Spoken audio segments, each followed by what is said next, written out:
श्री अटल बिहारी वाजपेयी की सरकार के समय एक मशहूर कंपनी एनरॉन ने महाराष्ट्र के दाभोल में एक कारखाना लगाने की प्लानिंग की, लेकिन ये स्थानीय लोगों के प्रतिरोध के कारण न हो सका।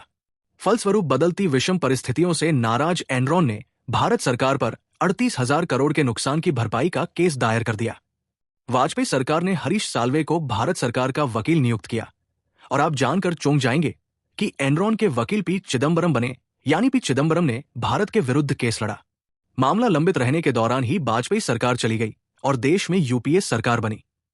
चिदम्बरम साहब कैबिनेट मंत्री बने, अतः अब वो भारत सरकार के पक्ष के खिलाफ केस नहीं लड़ सकते थे, पर वो एनरॉन कंपनी के कानूनी सलाहकार बने रहे और वो केस को एनरॉन के पक्ष में करने में सक्षम थे। अगला खुलासा और चौंकाने वाला है। चिदम्बरम साहब ने तुरंत हरीश साल्वे को एनरॉन केस से हटा दिया और उनकी जगह भारत सरकार का वकील पाकिस्तान के खबर कुरैशी को नियुक्त किया। ये वही पाकिस्तानी वकील है जिसने कुलभूषण जाधव केस में पाकिस्तान सरकार का केस लड़ा। कांग्रेस सरकार की तरफ से पाकिस्तानी वकील को 1,400 करोड़ फीस के रूप में दिए। भारत केस हार गया क्योंकि पक्ष दुश्मन देश का वकील देख रहा था और विपक्ष की तरफ से अपने लोग ही हाथ रखे हुए थे। भारत सरकार को 38,000 करोड़ का भारी भरकम मुआवजा देना पड़ा। अब सोचिए कि भारत सरकार के खिलाफ और 38,000 करोड़ का केस लड़ने के लिए चिदम्बरम साहब ने कितनी फीस ली होगी?